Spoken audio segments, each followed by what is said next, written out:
Shalom semuanya. Sukacita ada bertemu kembali kita di rumah Tuhan, menikmati hadiratnya Tuhan. Sama-sama sebelum kita mulai ibadah kita, saya silakan dapat sudut masing-masing. Kita akan masuk dalam penyembahan kepada Tuhan. Haleluya, haleluya, Yesusku. Layakkan setiap pujian dan sembahan kami, sehingga dapat berkenan di hadirat-Mu. Saat hati kami mulai menyembah, tahta-Mu turun atas setiap kami, memenuhi setiap ruangan dan hati kami. Dalam hadirat-Mu, jiwaku dipuaskan ya Tuhan. Haleluya, haleluya, Yesus. Haleluya, Roh bekerja. Haleluya.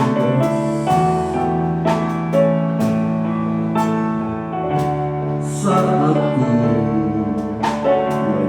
menyembah-Mu, Roh-Mu bekerja. Saat ku memuji-Mu,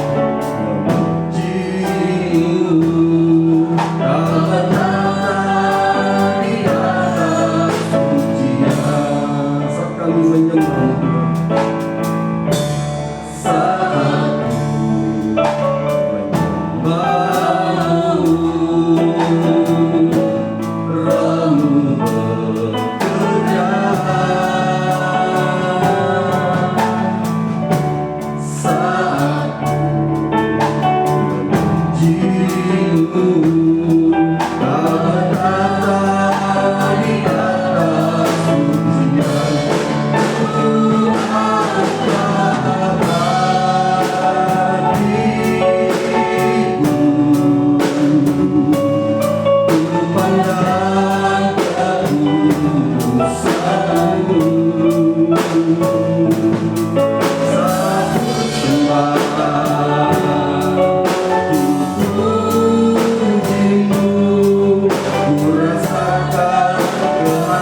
Kami naikkan segala ucapan syukur dan hidup kami, karena perbuatan tangan-Mu yang ajaib buat hidup kami, ya Tuhan. Sungguh bersyukur punya Allah yang dahsyat seperti-Mu. Dalam hati boleh bagi terus yang malam-malam boleh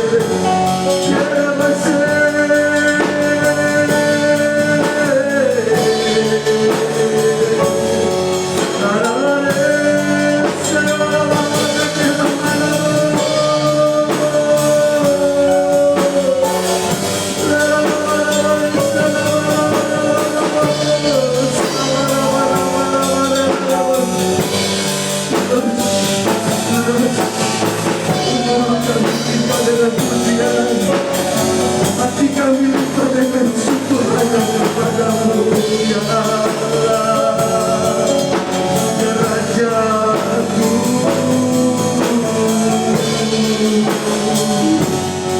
Terima kasih Tuhan, terima kasih, terima kasih, terima kasih. Kami rasakan Kau begitu dekat dalam hidup kami. Kau ada dan bergerak dalam hidup kami, terus memimpin dan membimbing setiap kami. Terima kasih Yesus, terima kasih.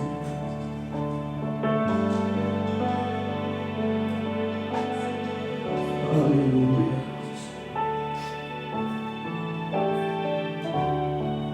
Jemaat Tuhan, saya undang bagi berdiri. Haleluya.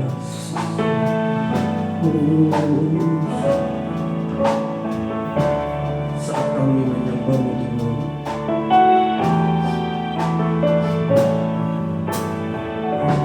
saat kami menyembah-Mu, Roh-Mu bekerja.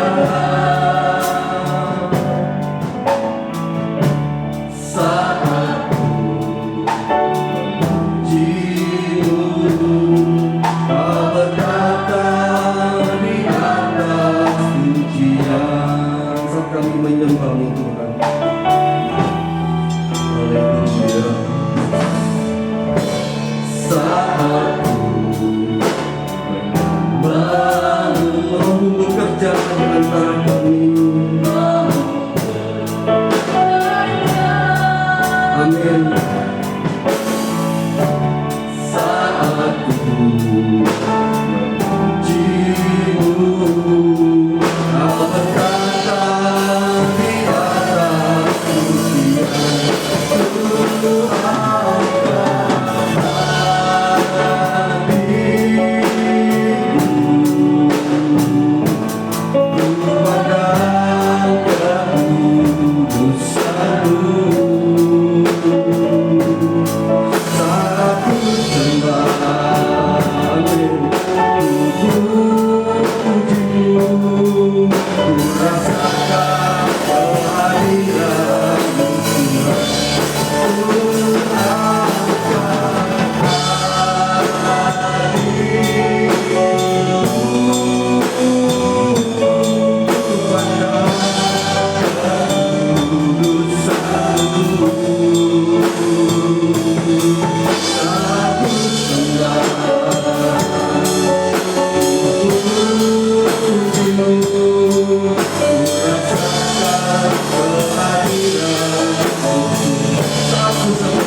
Segala pujian, syukur, hormat, kemuliaan kami kembalikan hanya bagi Engkau adalah Raja dan Tuhan dalam hidup kami.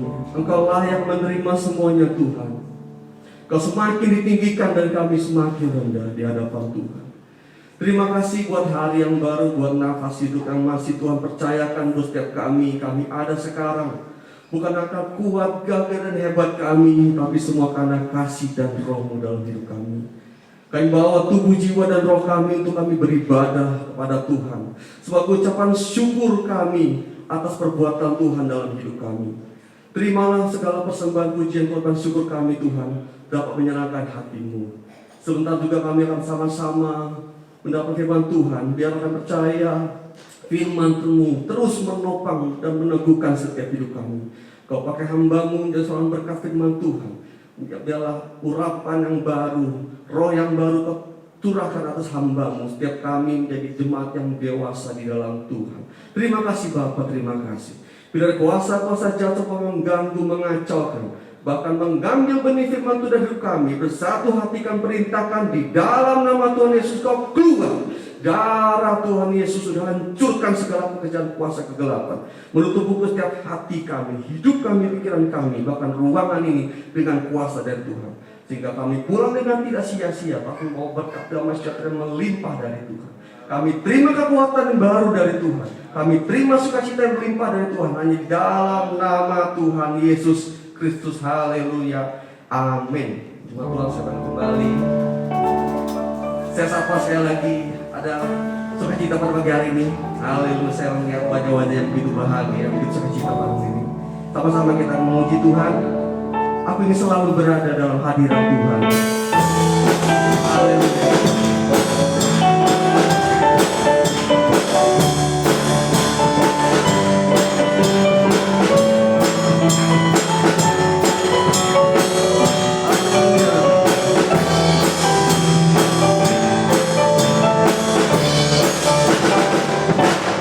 Aku ingin selalu berada di hadirat-Mu.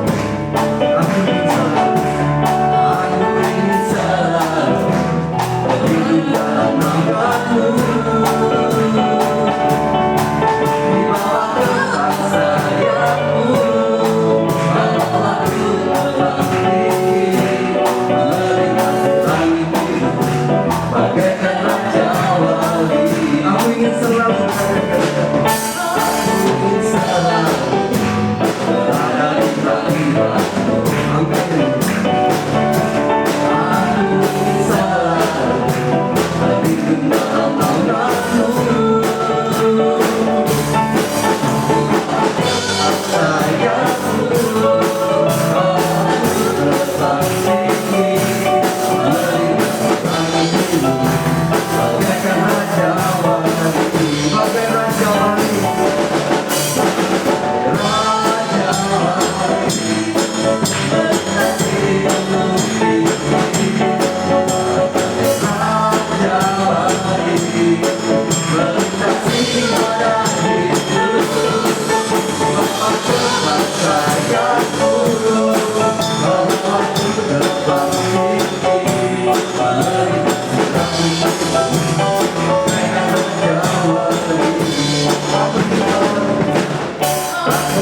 selalu berlindung dalam nama-Mu. Di bawah kepak sayap-Mu, bawalah aku terbang tinggi, melintasi langit biru, bagaikan raja wali. Aku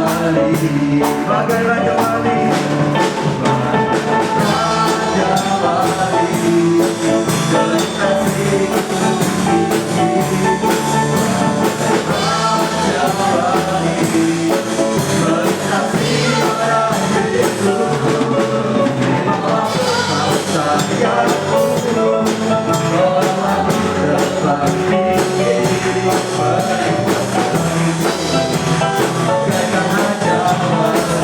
Raja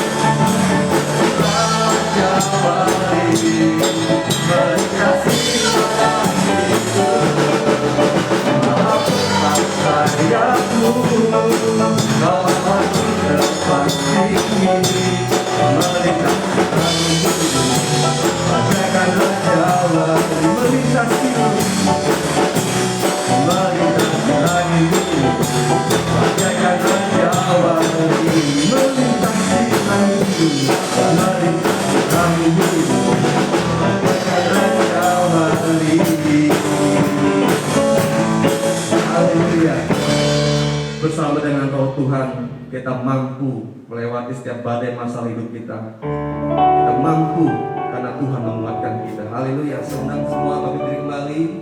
Kita masuk dalam satu kedua. Saat ini kami datang lagi Tuhan.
Masih kuat kita puji Tuhan, amin. Satu bagian lagi yang langkahku diatur oleh Tuhan. Haleluya.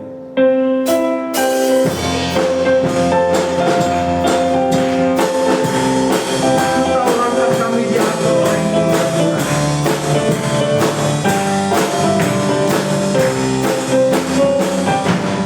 Langkahku diatur oleh Tuhan.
Setiap langkah hidup kita diatur oleh Tuhan.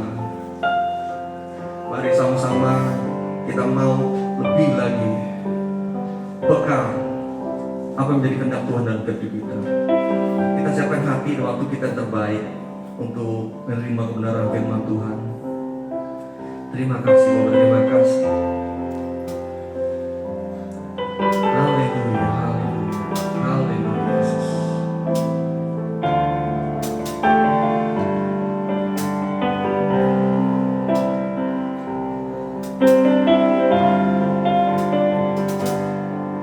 Apapun yang terjadi di dalam hidupku, selalu ku berkata, Tuhan Yesus baik.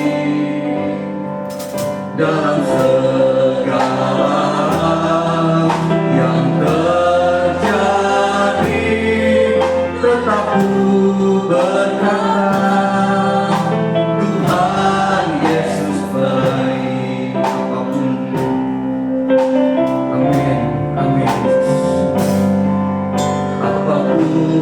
yang terjadi di dalam hidupku, selalu berkata, Tuhan Yesus baik. Dalam segala yang terjadi, tetap ku berkata,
apapun yang terjadi dalam hidup kami, apapun yang terjadi di dalam hidupku, selalu berkata, Tuhan Yesus baik. Amin, amin ya. Dalam segala hal yang terjadi,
syukur dan terima kasih kepada-Mu Tuhan.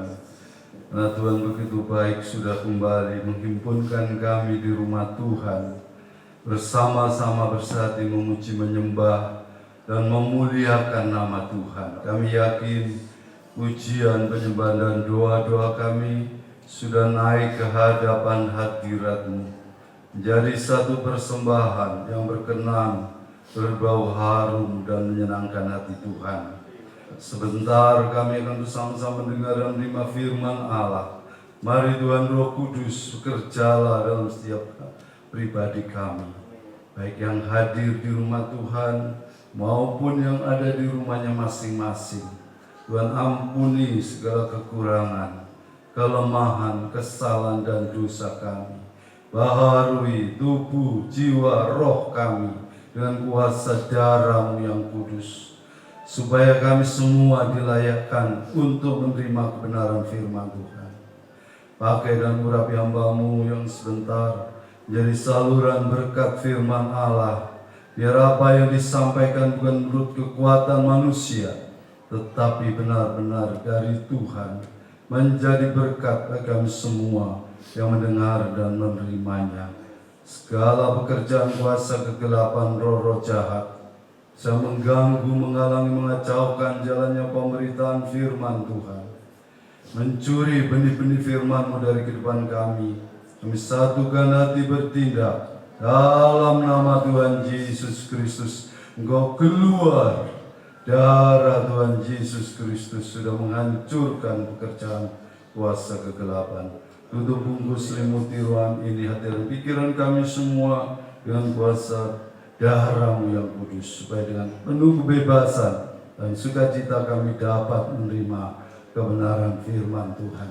Dalam berkat nama Tuhan Yesus Kristus kami segera menyambutnya. Amin. Silakan duduk. Puji Tuhan, Bapak Ibu Saudara sekalian, sebelum kita melakukan satu pujian lagi, itu perlu diumumkan besok bulan 8 akan ada baptisan air.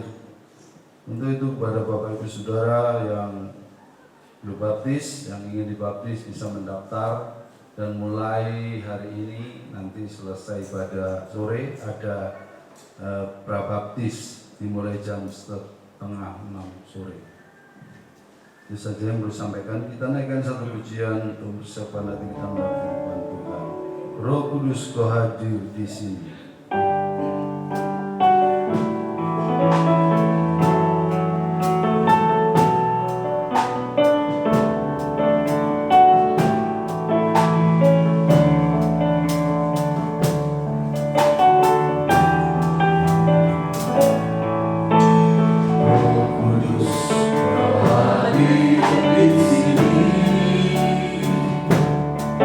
Roh Kudus, sumber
Ibu Saudara sekalian, karena kita masih dalam suasana hari Pentakosta, kita akan lihat lebih jauh tentang apa yang dialami oleh murid-murid Tuhan pada hari Pentakosta. Kita baca dalam Kisah Rasul 2 ayat 4.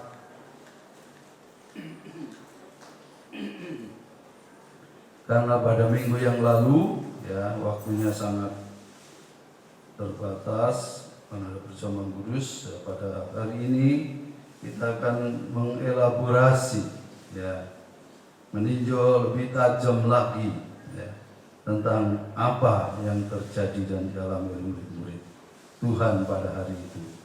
Kisah Rasul pasal 2 ayat 4.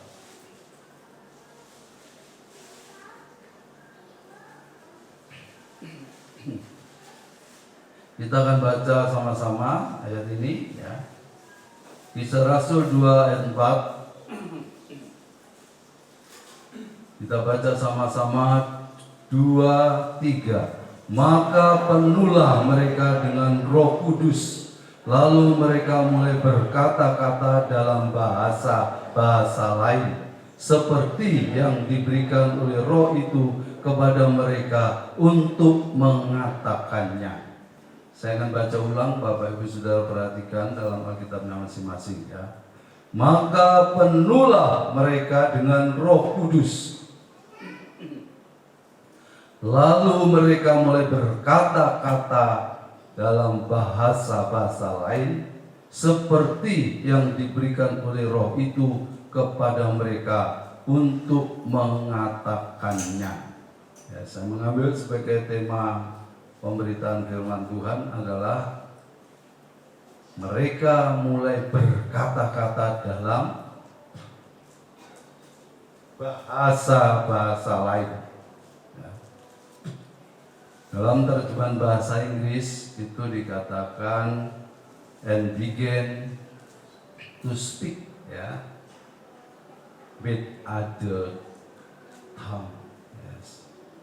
Ini kalimat ini artinya dan mulai berkata dengan lidah lain. Nah, ini Saudara, karena ada perbedaan antara terjemahan bahasa Indonesia dengan bahasa Inggris, ya. Bahasa Indonesia dikatakan berkata-kata dengan bahasa lain, ya. Tapi ini with other tongue, dengan lidah lain. Memang kata tongue ini dari bahasa Greek glusa, ya. Glusa itu artinya cuma satu, ya, tongue ini lidah. Ya. Kenapa bahasa Indonesia dikatakan, ya, berbahasa lain? Ya. Karena kata lidah ini ada kata kiasannya. Seperti, ya, bersilat lidah, ya kan? Orang berkata bersilat lidah, apa silat, lidah bermain silat. Artinya berkata-kata dengan, ya, apa, bulat lah, bermain kata-kata. Ya. Saudara-saudara, sehingga kata lidah ini sering dikiaskan dengan kata-kata atau bahasa, ya. Tapi, ya, kata glosa itu artinya lidah, bukan kata kiasan, tapi lidah, ya, lidah ini yang kita punya di dalam mulut kita itu, ya. Bahasa Indonesia pakai kiasannya, ya. Saudara-saudara, lidah diterjemahkan bahasa. Nah, ini yang kita akan pelajari pada pagi hari ini. Bapak Ibu saudara-saudara sekalian, ya, memang, ya, ada perbedaan antara berkata-kata dengan lidah dan berbahasa roh.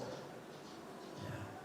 Berkata dengan lidah atau berbahasa lidah, atau yang kita kenal dengan istilah glosolalia, dari kata glosa tadi, ya.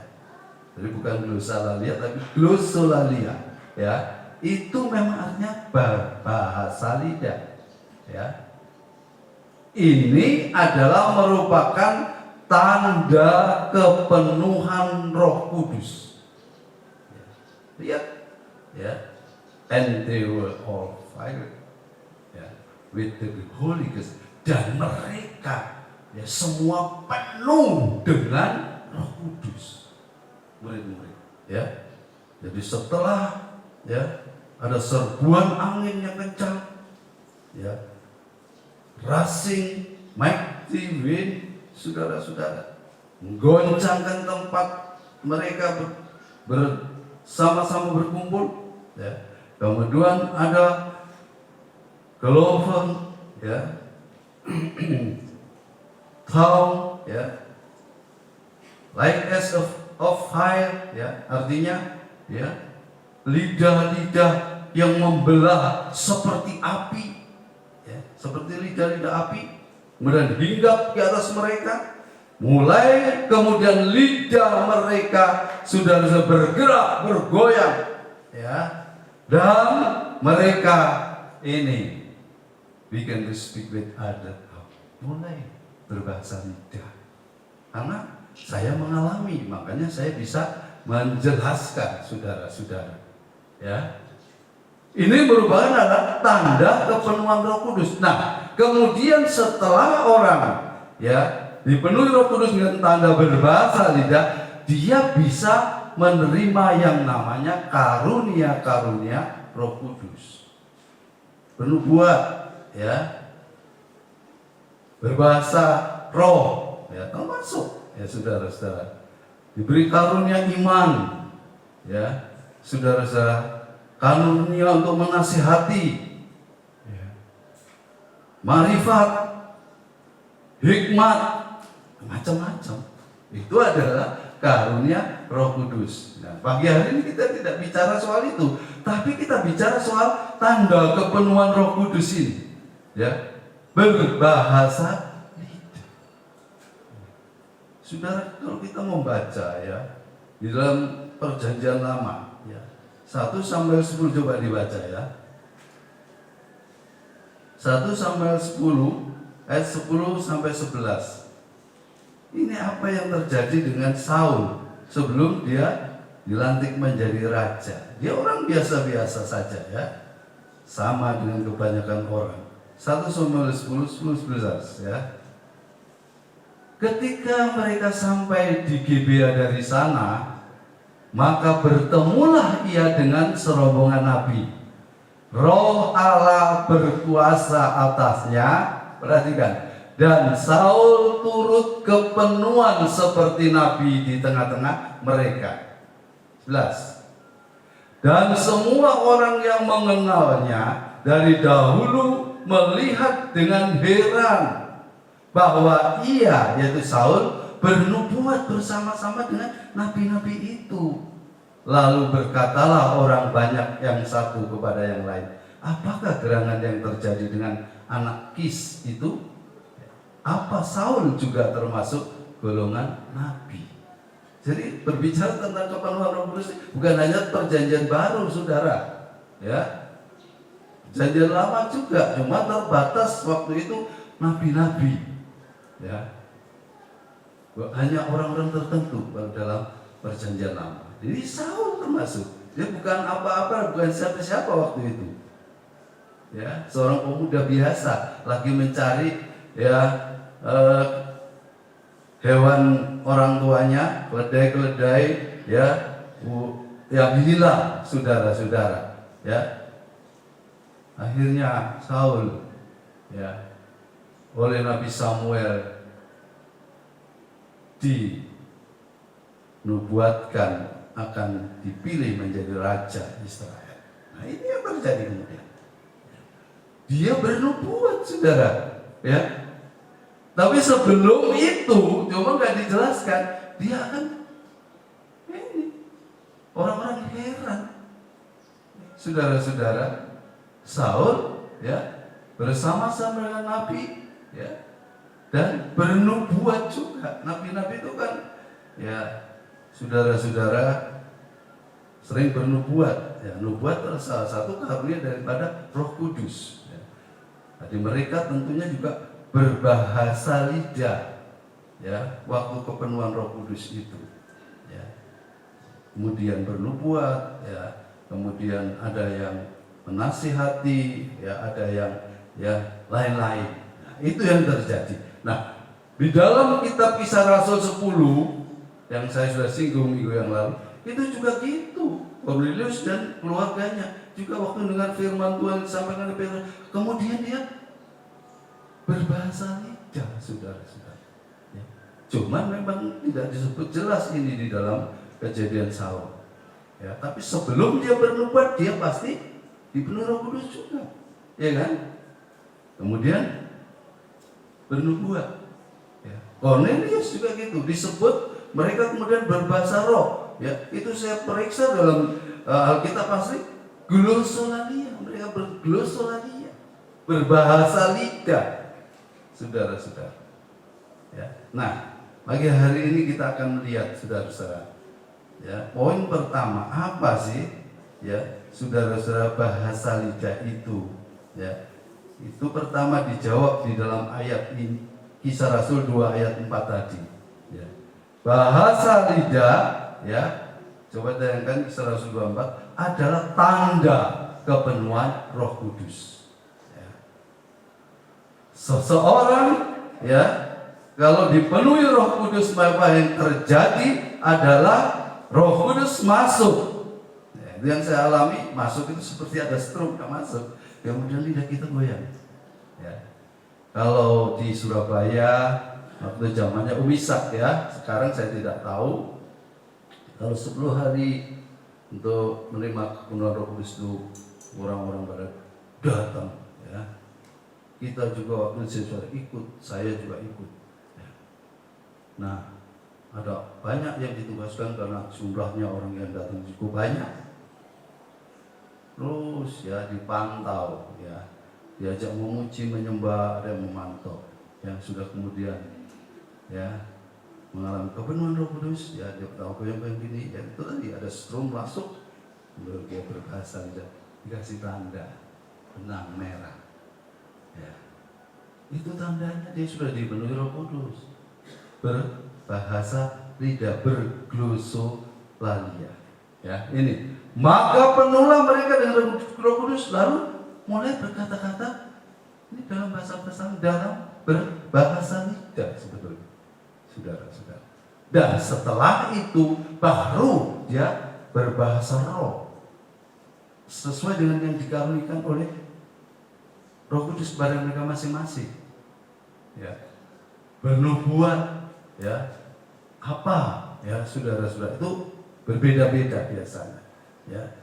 Kemudian, saudara, ya, kita baca di dalam 1 Korintus 14 ayat 14 sampai 15.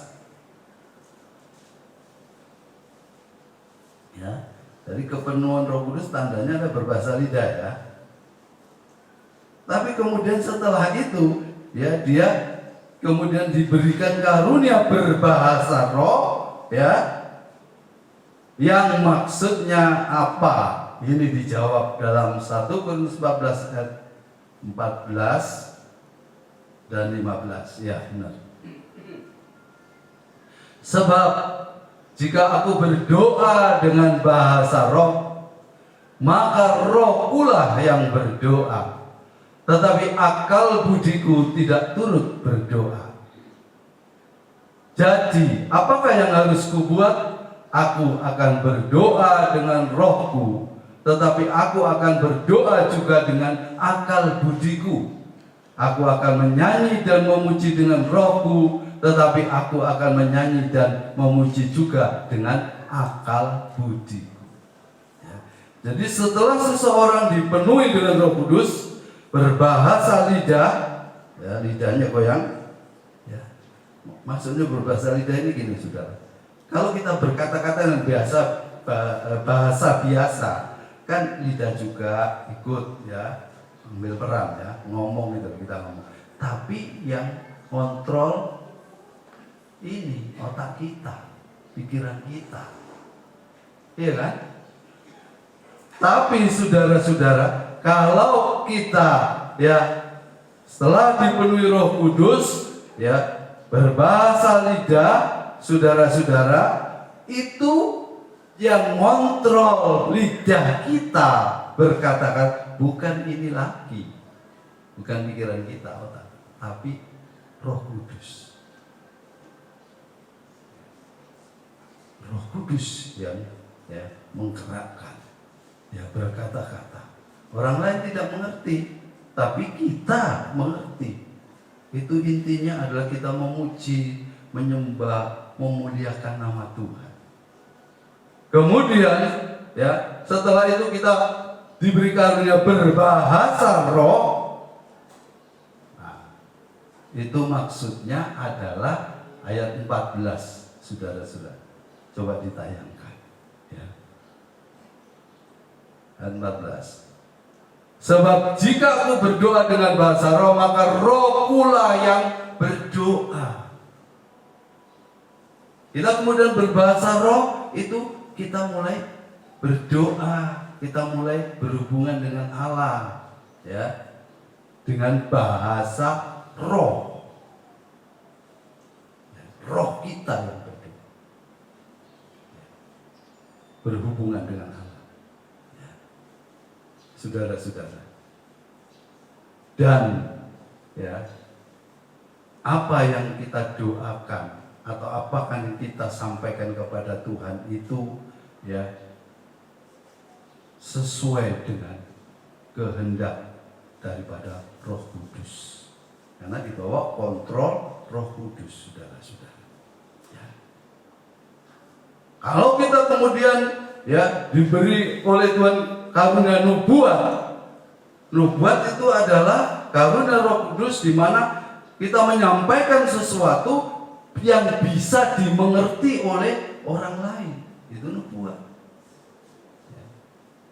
Saya pernah mengikuti ibadah di gereja Sawaan, Surabaya ya. Om Ishak berkhotbah, kemudian selesai diajak penyembahan ya. Banyak yang berpenuhan Roh Kudus ya, menyembah di dalam roh ya.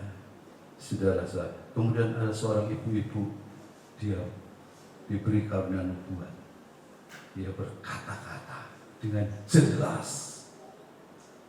Yang berkata-kata dalam bahasa roh semua ya berhenti ya, pelan, terus senyap. Nah, yang nubuat ini menyampaikan ya, maksud daripada Roh Kudus bagi jemaat di sana pada waktu itu. Saudara-saudara ya, jadi memang pekerjaan Roh Kudus ini luar biasa ya. Cuman setan berusaha membuat rancu ya, membuat orang kemudian ya bingung, nggak mengerti, akhirnya nggak percaya ya.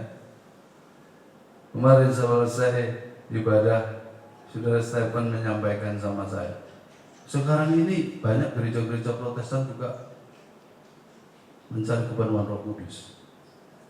Ya. Banyak juga ya yang mengadakan doa 10 malam. Ya. Tapi sebelum Covid ya. Sekarang mungkin ya karena masih ada Covid ini mungkin masih dibatasi. Oh, saya bilang iya, memang saya nggak heran. Memang iya, banyak. Gereja Katolik pun banyak yang sudah karismatik mencari kepenuhan Roh Kudus. Makanya saudara jangan ketinggalan ya. Mereka juga sudah mulai banyak yang sadar bahwa sesungguhnya memang di dalam Alkitab itu ya seperti ini ya, yang benar itu seperti ini ya. Roh Kudus dicurahkan, mereka dipenuhi Roh Kudus, berbahasa lidah, kemudian diberi karunia-karunia, antara lain nubuat, ya bahasa roh dan lain-lain sebagainya. Itulah yang akan menyempurnakan gereja Tuhan pada akhir zaman ini. Ya. Itu saudara-saudara ya. Kita masukkan poin yang kedua. Kenapa kok lidah yang disentuh oleh Roh Kudus? Nah, ini Kita akan baca di Amsal 18 ayat 21. Amsal 18 ayat 21.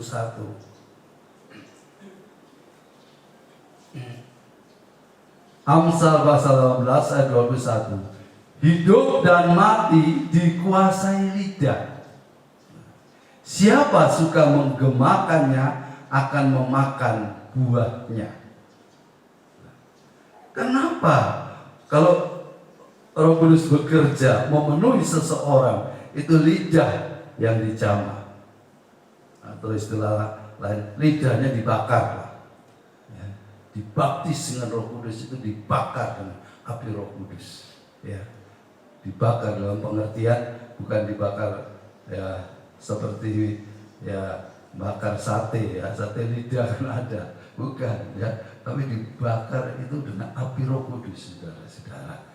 Karena hidup dan mati itu dikuasai lidah. Saudara, lidah ini kecil ya, tapi sangat berbahaya. Saudara-saudara. Ya. Lidah ini menentukan hidup dan mati seseorang.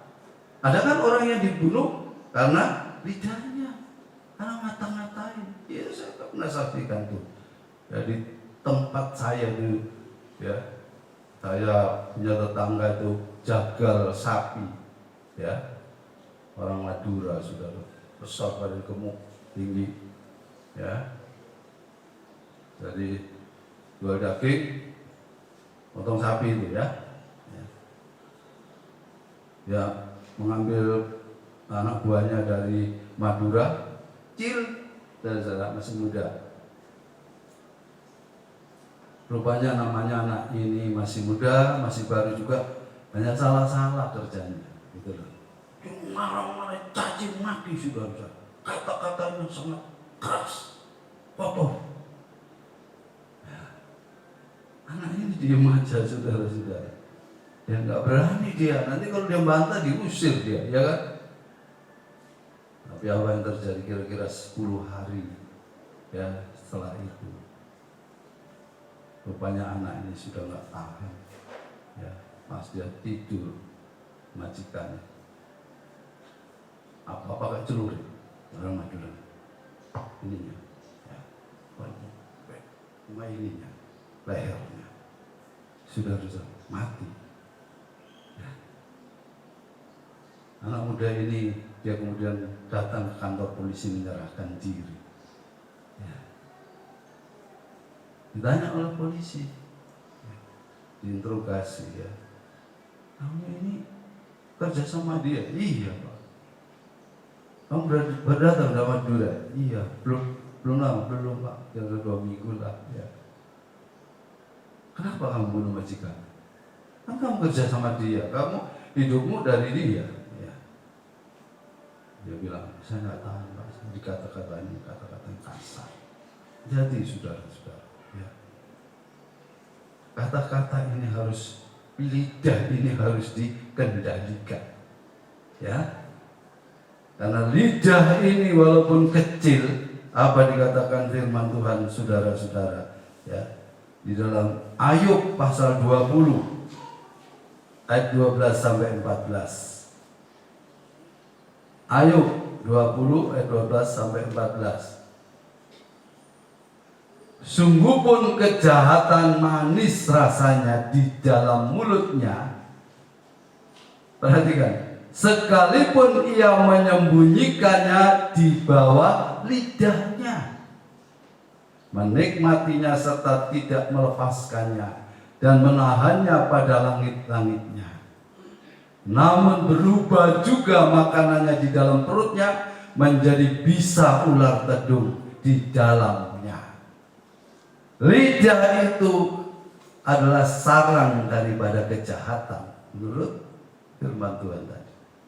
Ayub pasal 20 ayat 12. Ya.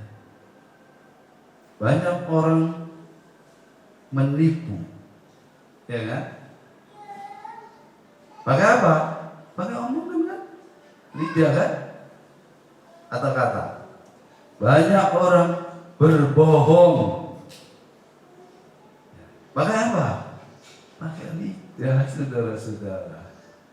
ya, membohongi pasangannya, ya, melakukan kejahatan, ya, membohongi rekan kerjanya, ya, untuk meraih keuntungan. Bapak Ibu Saudara, lidah ini adalah, ya, tempat untuk menyembunyikan kejahatan. Berbahaya sekali, ya, kalau lidah ini tidak dikendalikan, saudara-saudara.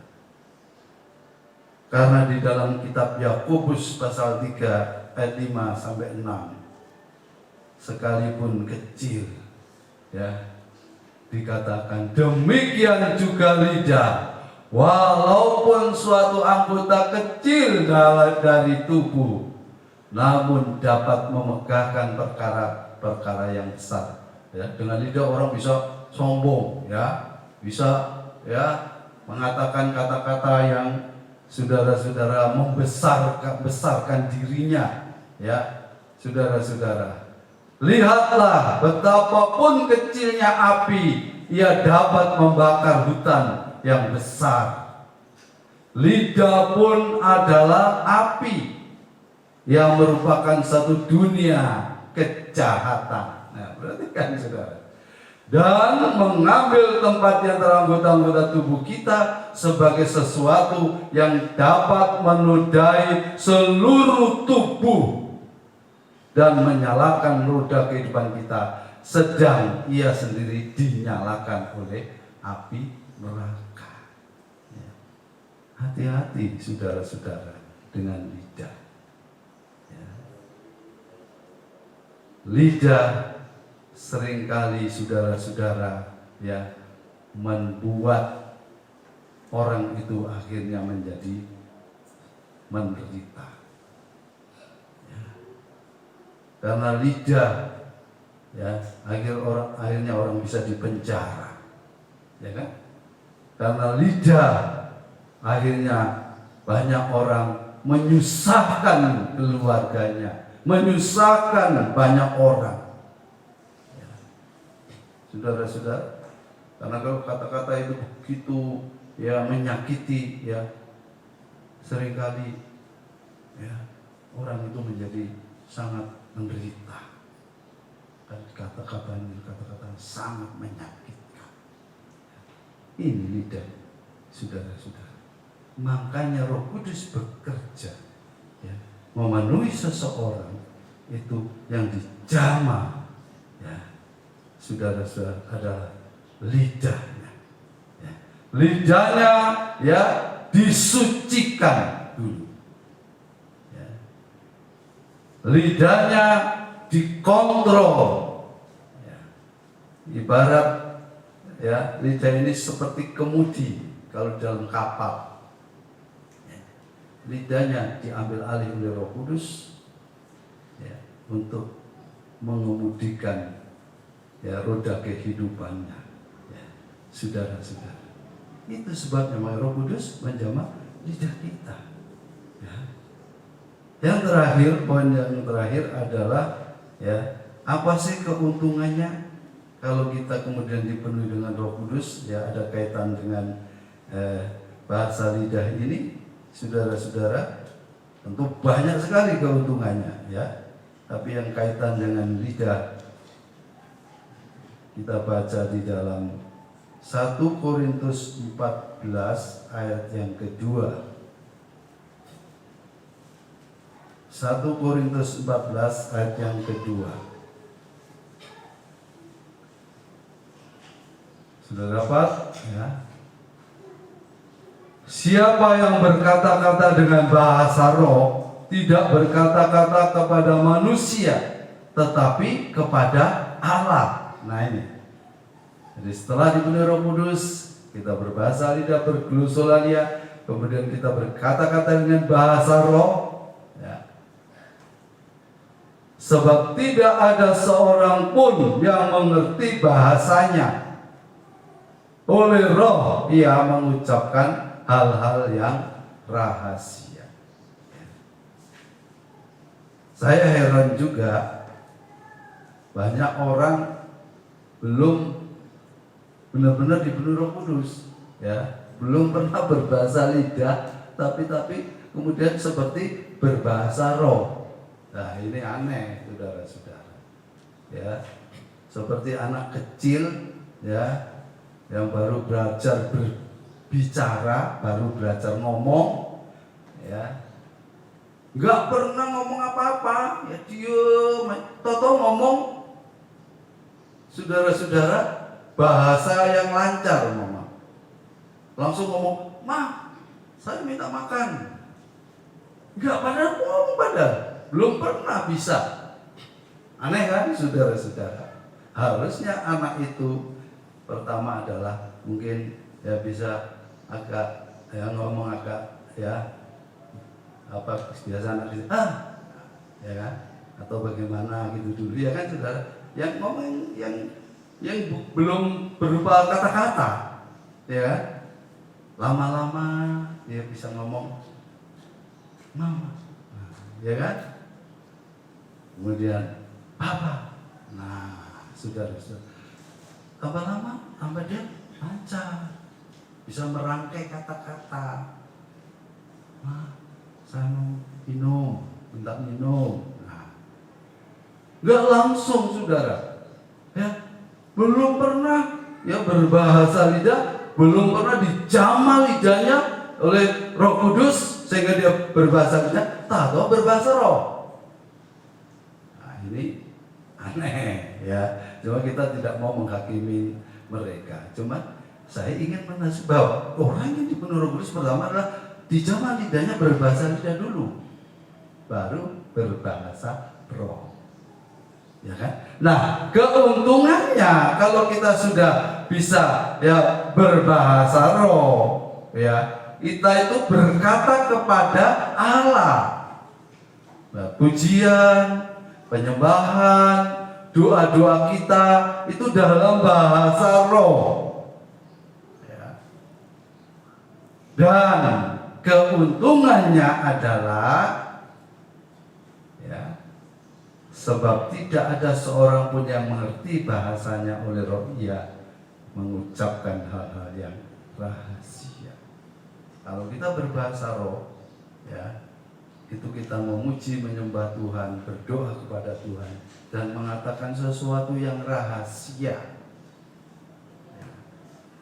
Kalau saudara memuji, menyembah, berdoa dengan bahasa biasa, orang lain kan ngerti, ya kan, saudara, tahu, ya. Padahal ada kadang-kadang doa yang ya sensitif, doa yang bersifat pribadi, ya, tidak bagus kalau didengar oleh orang, ya, saudara-saudara, karena itu adalah rahasia pribadi orang itu.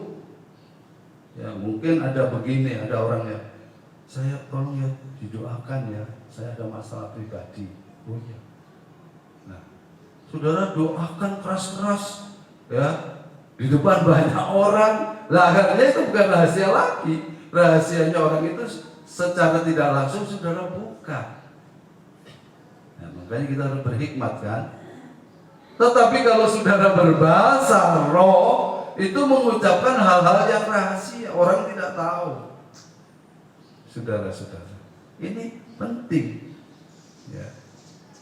Saya kadang-kadang ya seperti Rasul Paulus berdoa dengan bahasa manusia, tetapi kadang-kadang berdoa dengan bahasa roh, mengungkapkan, ya.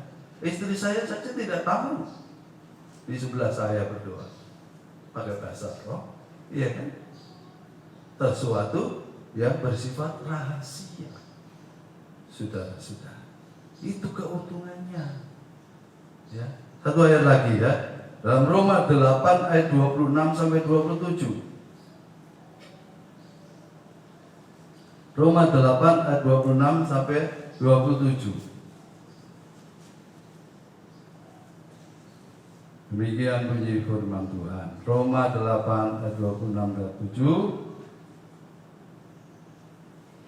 Demikian juga Roh, yaitu Roh Kudus, membantu kita dalam kelemahan kita. Sebab kita tidak tahu bagaimana sebenarnya harus berdoa. Tetapi Roh sendiri berdoa untuk kita kepada Allah dengan keluhan-keluhan yang tidak terucapkan. Dan Allah yang menyelidiki hati nurani mengetahui maksud Roh itu, yaitu bahwa Ia sesuai dengan kehendak Allah berdoa untuk orang-orang kudus. Orang yang sudah dipenuhi dengan Roh Kudus, ya, selain dia bisa berdoa di dalam Roh, memuji, menyembah di dalam Roh, ya, mengungkapkan rahasia-rahasia kepada Allah, ya, Roh Kudus itu sendiri membantu kita pada waktu kita berdoa. Seringkali kita mau berdoa apa ya? Kadang-kadang kita ya dimintain seseorang untuk mendoakan. Apakah permintaan orang itu sesuai dengan kehendak Allah? Mana tahu kita, saudara. Ya. Tapi kalau saudara ya jadi penuh Roh Kudus, saudara datang ya, dan saudara kemudian berdoa ya di dalam penguasaan Roh Kudus, maka Roh Kudus inilah yang akan menolong kita berdoa tepat sesuai dengan kehendak Allah. Saudara-saudara, ya, artinya dengan kata lain, doa-doa kita nggak salah-salah, tepat sasaran. Ya, saudara-saudara. Satu ya kesaksian ya, belum 1-2 hari ini kemarin saya melihat di berita running text itu ya. Ada seorang pendeta di Ukraina ya, entah dalam acara apa tidak dijelaskan ya, karena berita itu singkat. Dia berdoa itu seperti ini, tentara Rusia ya, itu saya doakan ya, dia berdoa ya, bukan hanya ngomong saya doa, saya berdoa supaya tentara Rusia itu masuk neraka semua. Pendeta loh ini, saudara, berdoa begitu.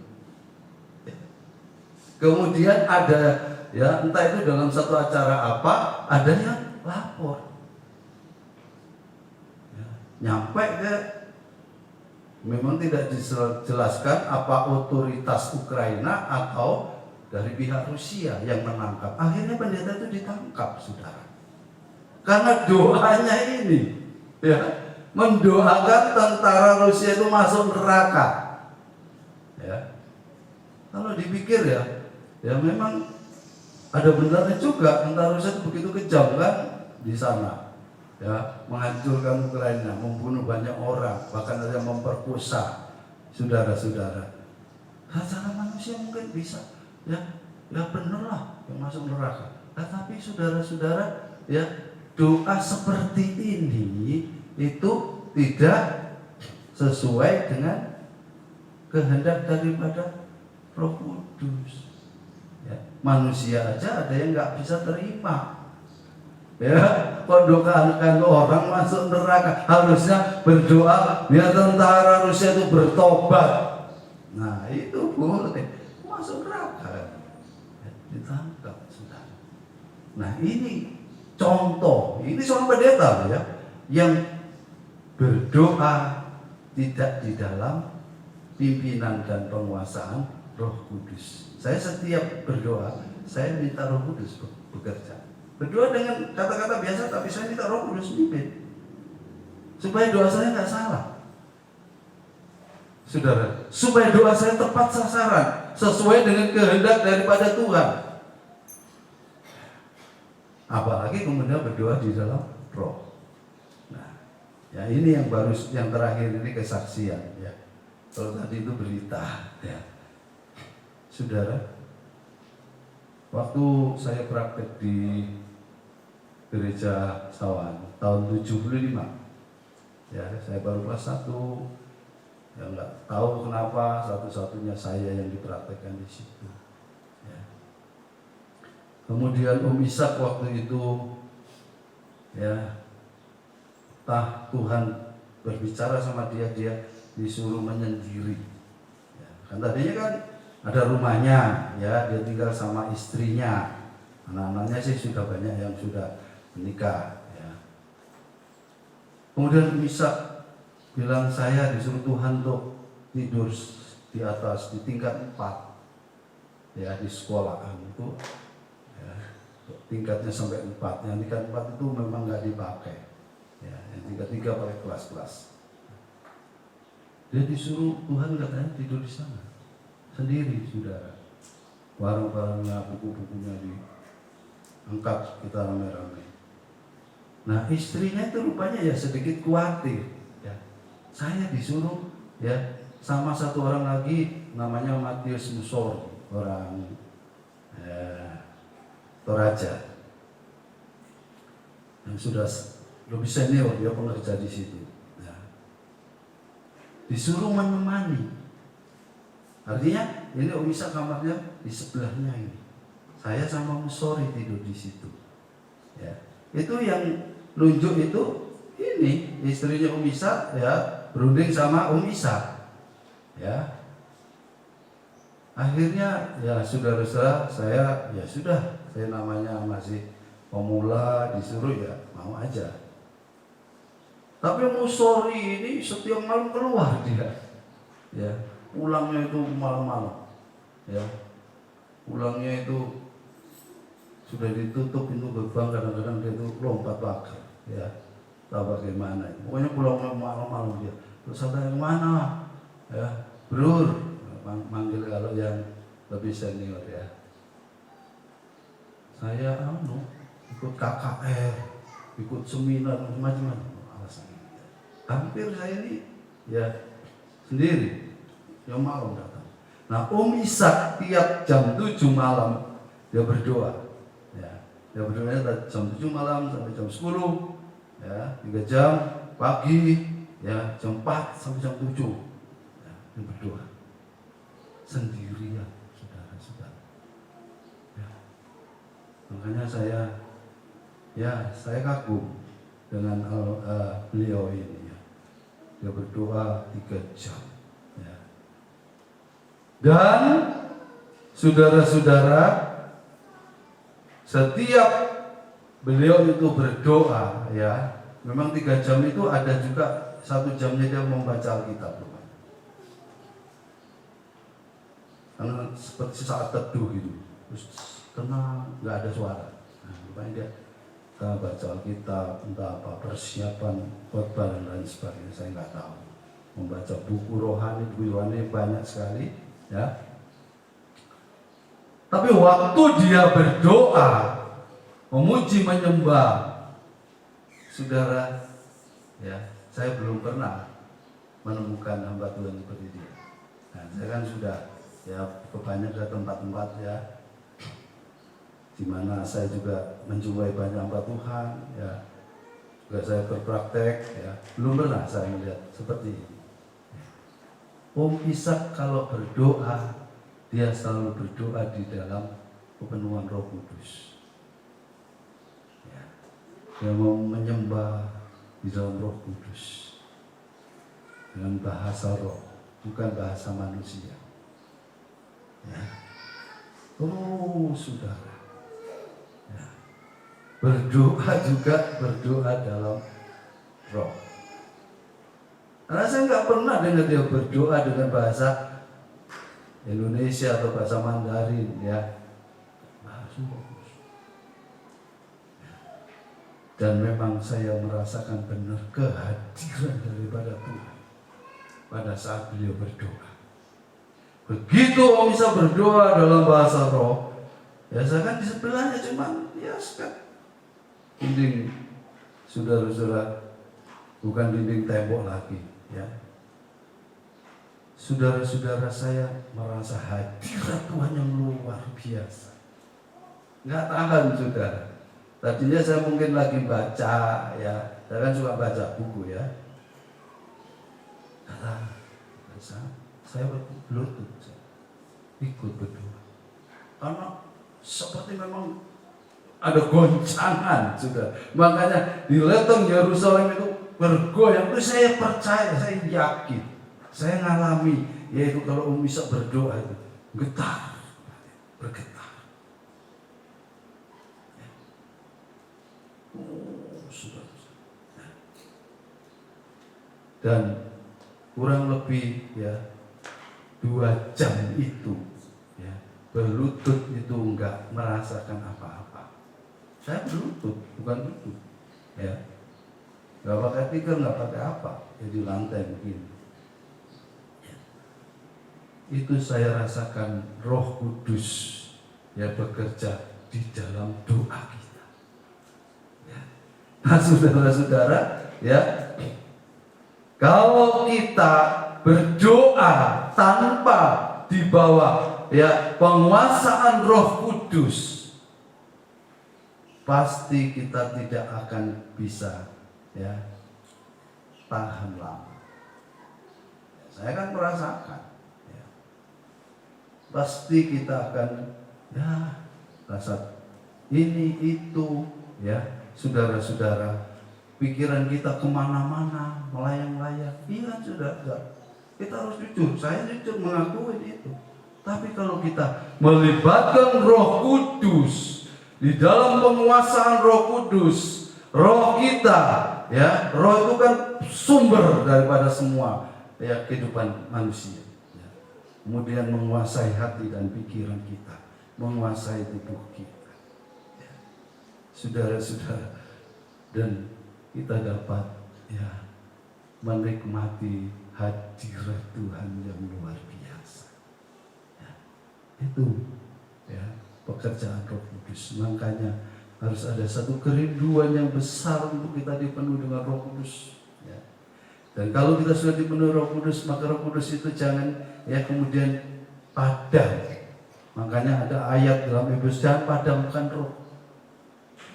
Ya, harus diaktifkan Roh Kudus itu. Ya. Saudara harus belajar berdoa dengan akal budi, memuji menyembah Tuhan dengan akal budi, tetapi juga memuji menyembah berdoa di dalam Roh Kudus. Itu yang dilakukan Paulus. Itu yang dilakukan Isa. Ya. Dan dia malah sebagian besar ya, saudara-saudara ya, dia berdoa di dalam roh. Ya, tentu kalau dalam jemaat kita mendoakan, ya ada orang datang minta didoakan kan dia berbahasa biasa, ya kan saudara, supaya orang itu mengerti. Tapi dalam doa-doa pribadinya saya mendengar dia banyak berdoa di dalam roh. Ya. Karena berdoa di dalam roh ini keuntungannya apa? Dan Allah yang menyelidiki hati nurani mengetahui maksud roh itu, yaitu bahwa ia, yaitu Roh Kudus, sesuai dengan kehendak Allah, berdoa untuk orang-orang kudus. Kalau kita melibatkan Roh Kudus dalam hidup kita, kemudian Roh Kudus menolong kita berdoa, saudara-saudara, maka doa-doa kita itu bisa menjangkau banyak orang dan tepat sesuai dengan kebutuhan mereka masing-masing. Dan kita kan nggak tahu kebutuhan orang-orang itu yang kita doakan. Seringkali gitu, saya berdoa untuk negara dan bangsa, saya berdoa untuk orang-orang yang ya sudah percaya kepada Tuhan. Ya memang bagus, tapi sudah kan nggak tahu kebutuhan mereka masing-masing. Ya, itu kan secara anu saja kita, ya kan, secara garis besar saja. Ya. Karena keterbatasan kita nggak tahu. Tetapi kalau kita melibatkan Roh Kudus, berdoa untuk orang-orang kudus, ya, maka doa itu akan tepat sesuai dengan kebutuhan. Ya, ada satu kesaksian juga, saudara-saudara. Seseorang, ya, yaitu kalau tidak salah Pendeta Reinhard Bonke, ya, dia bersaksi. Satu malam dia seperti tidak bisa tidur, gelisah. Nah, kemudian dia disuruh oleh Tuhan berdoa. berlutut, dia berdoa, dan dia diingatkan kepada seseorang. Dia akan tahu, jauh di Jerman, dia waktu itu di Afrika. Saudara, Roh Kudus ini bekerja. Ya. Dan akhirnya dia berdoa untuk orang itu di dalam roh. Dia kan nggak tahu kebutuhan. Kenapa orang itu mesti harus didoakan? Nggak tahu dia, saudara-saudara. Ya.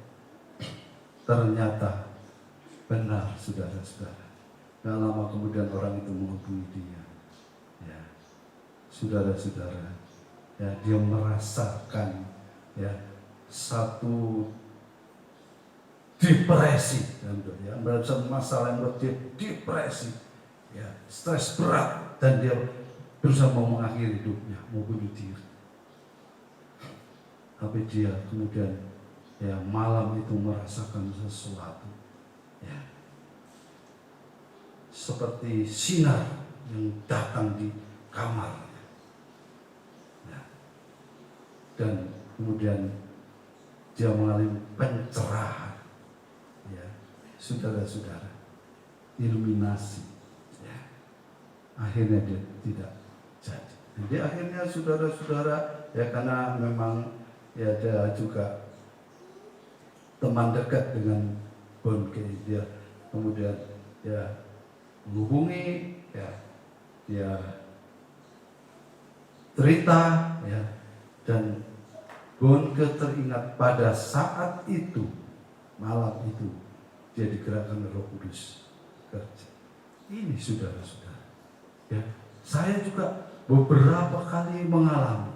Suatu saat saya kemudian, ya, Tuhan itu bekerja dalam hidup saya, ya, mengingatkan kepada seseorang, ya. Kemudian saudara-saudara, saya mengambil satu keputusan, ya, untuk membantu orang itu. Saudara, tanpa saya tanya-tanya dulu, ya. Akhirnya setelah diterima dia pun, kok kamu ini tahu saya pas membutuhkan? Nah, siapa saudara itu? Roh Kudus yang bekerja, saudara-saudara. Ya. Saudara-saudara, ya, kita sebagai orang-orang yang percaya kepada Tuhan, kita harus, ya, punya satu kerinduan yang besar untuk dipenuhi dengan Roh Kudus, sehingga kita dapat mengalami pekerjaan Roh Kudus dalam kehidupan kita, sehingga kita dapat memuji, menyembah, menaikkan doa-doa sesuai dengan kehendak daripada Roh Kudus, ya. Karena dalam beberapa waktu yang lalu saya sudah menjelaskan, Roh Kudus itu kan sesungguhnya Roh Allah sendiri, ya. Dia adalah yang paling tahu apa yang, ya, menjadi kehendak Allah, ya, dalam setiap kehidupan kita. Dan kalau Roh Kudus bekerja, maka Dia akan, saudara-saudara, membawa kita kepada rencana Allah, ya. Step by step, satu langkah kepada langkah yang lain, ya. Akhirnya kita sampai kepada kehendak rencana Allah dalam kehidupan kita. Tuhan memberkati kita semua. Mari kita sama-sama bangkit berdiri. Kita akan naikkan pujian.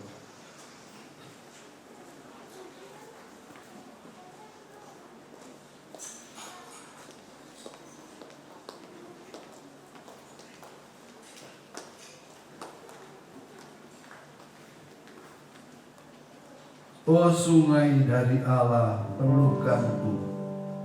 Oh sungai dari Allah, mengalir dalamku.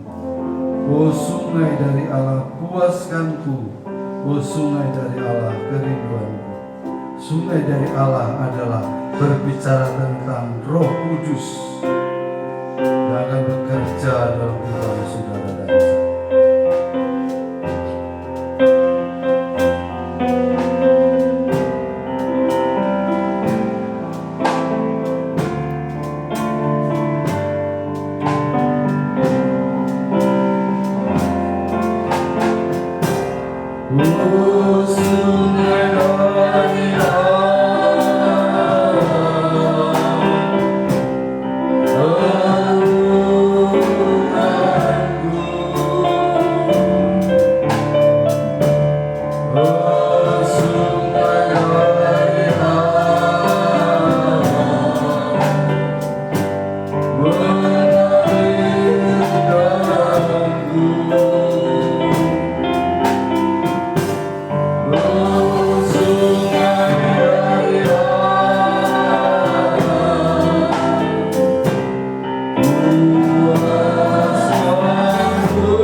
curahkan.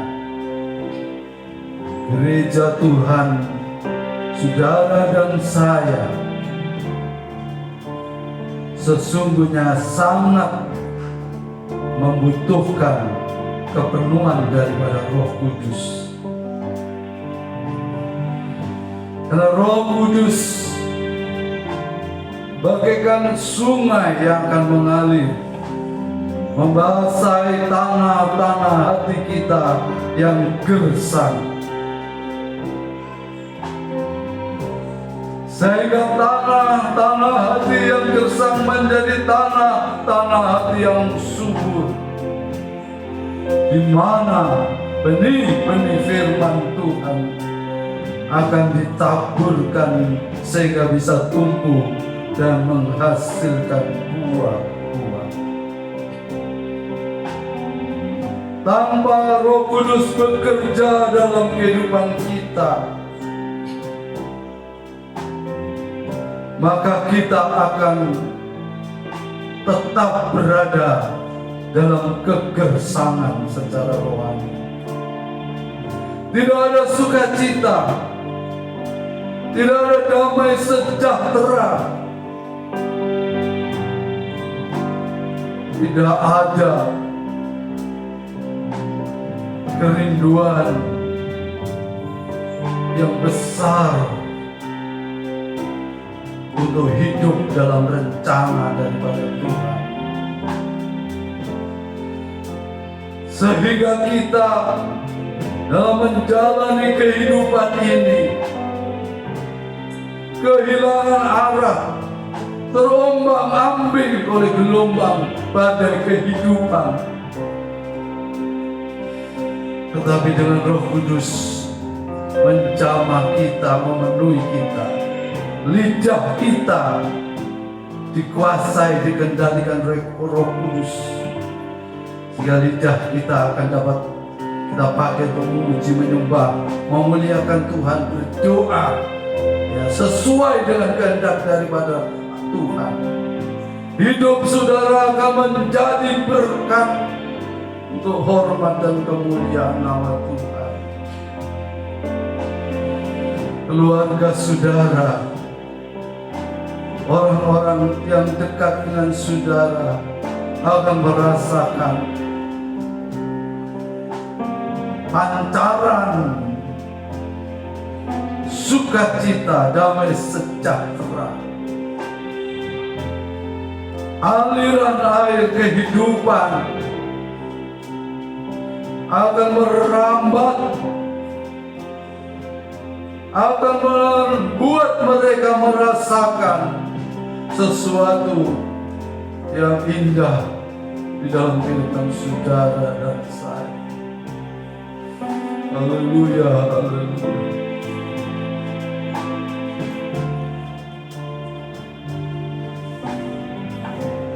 Oh, sungai dari Allah dan penuh kerinduan, penuhkan, bukalah hati untuk Roh Kudus saudara. Oh, sungai dari Allah mengalir dalamku. Oh,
Terima kasih Tuhan Roh Kudus atas firman-Mu yang sudah kami dengar dan terima bersama pada pagi hari ini.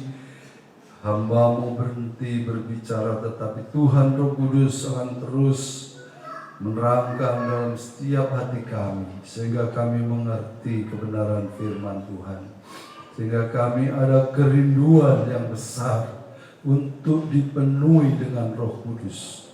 Terima kasih Bapa, tanah meteraikan setiap benih-benih firman-Mu dalam tanah hati kami yang baik, supaya benih-benih itu tumbuh besar, menghasilkan buah-buah, dan semua itu hanya untuk hormat dan kemuliaan nama Tuhan.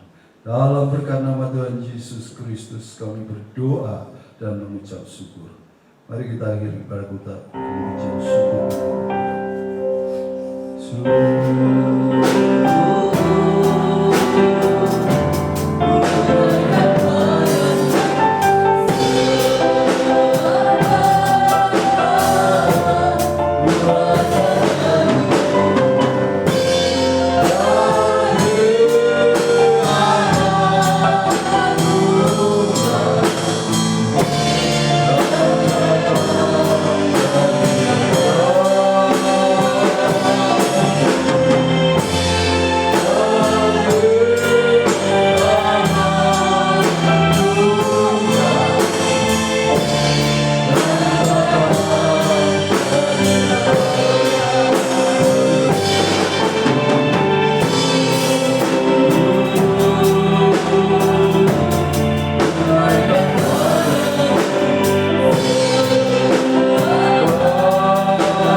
Atas pimpinan Tuhan dalam ibadah kami pada pagi hari ini, dari awal sampai akhir kami sudah banyak puji menyembah, menaikkan doa dan dengar firman Tuhan. Kami yakin Tuhan Roh Kudus sudah bekerja dalam setiap pribadi kami. Bapa berkati semua saudara yang sudah hadir maupun yang ada di rumahnya masing-masing dengan berkat yang berkelimpahan, baik itu berkat jasmani terlebih berkat-berkat rohani. Berkat di rumah tangga, keluarga mereka, berikan kerukunan, kedamaian, dan kebahagiaan. Berkati usaha mata pencarian apapun yang mereka kerjakan, Tuhan memberkati. Luar masuk dimanapun saudara-saudara kami ini berada, senantiasa dalam pimpinan, lindungan, dan berkat Tuhan.